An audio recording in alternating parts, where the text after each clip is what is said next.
When I celebrated my successes after Shadow, a lot was asked of me if I could do better. It was evident that Wide-Eyed was an experimental film. Room 33 was a part of the competition. The question begged if I could produce something a little bit more on the commercial level, and sadly, it proved to be disconcerting.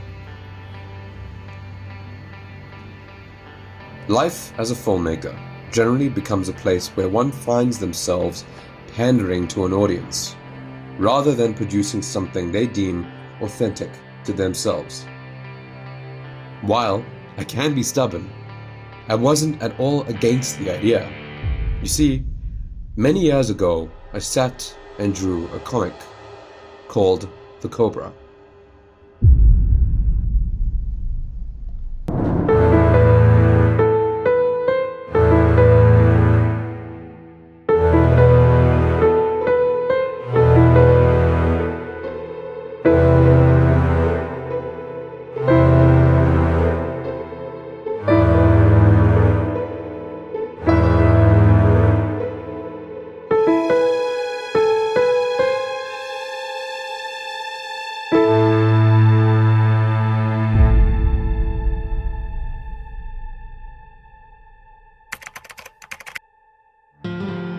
The Cobra was a superhero concept set in a future where corrupt government officials ruled with an iron fist.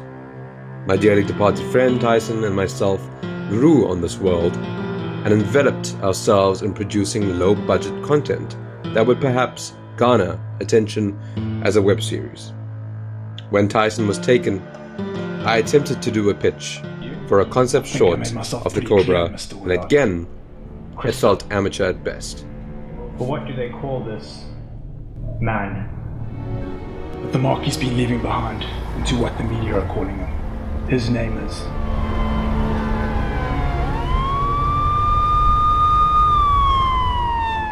So, as a friend asked me once, what's the next step? Through discussions with my friend, he gave me an idea, and that idea took me through a storm of epic proportions.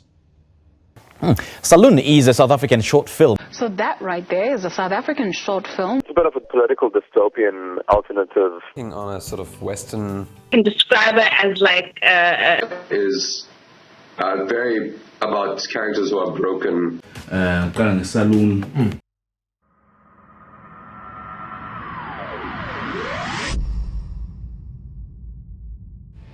Double whiskey on the rocks. Uyangicela noma uyangitshela.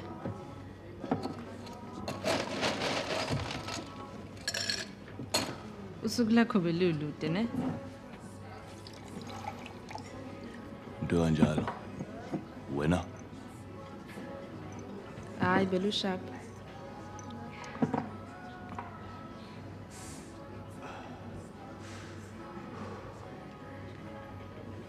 Ndlela amasimba omculo ne? Subona uzochukuluza mina manje. Mengithandile ngiyaba umdidi. Kwenzakaleni vele? Ya. Ezinye izinto ezincane zingakhulunywa. Saloon tells the story of Inkanyamba, the namesake of the legendary South African folktale of Inkanyamba, the dragon that fought the gods around Table Mountain. Borrowing the future dystopia of the Cobra, Saloon follows a seasoned hitman who finds himself falling down a path of righteousness. Although he feels he's chosen his destined path, others around him aren't so privy to the idea. As a Quentin Tarantino fan, I knew deep inside that creating something commercial for viewers had to still have the soul that would feel authentic to me.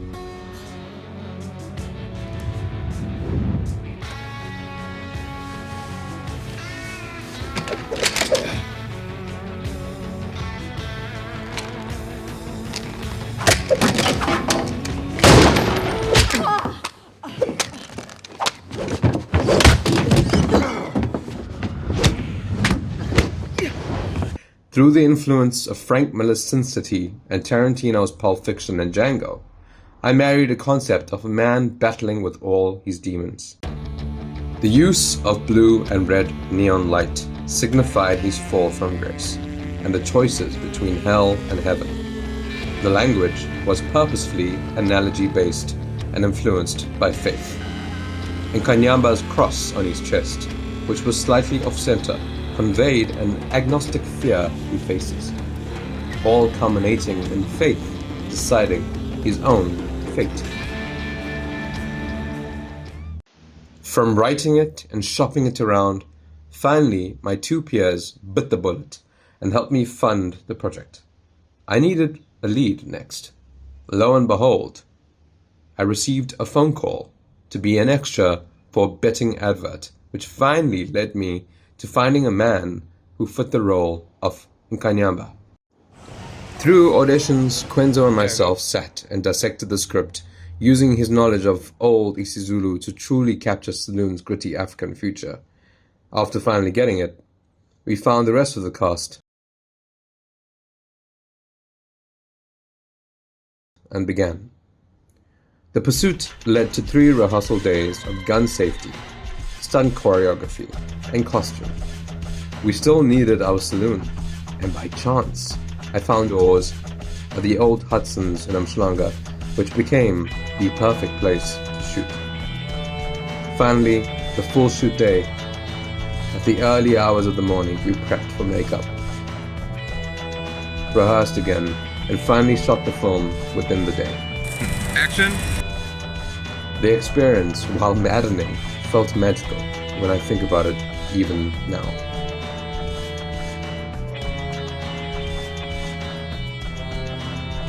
There comes a time and place in one's memory bank where you always tap into it to remind you of why creatives do what they do. Saloon was mine, a place that felt like how it's done. With the full-blown team of powerful individuals who had the same passion as you. Without these individuals, Saloon would not be the success story it is today. And that always reminds me, as old Junaid Ahmed said, to keep the momentum. As time passed, Saloon's story continued onto being written as a series, which I hope to find the hands to fall into. It received a Cannes Award nominee in 2021 and continues to be in the mouths of many people I meet. My cast have found their audience in shows like The Wife and Showmax, and life moves on. However, I found myself needing to reflect and experiment again. So I changed to a new project. To a project of rhythm and movement.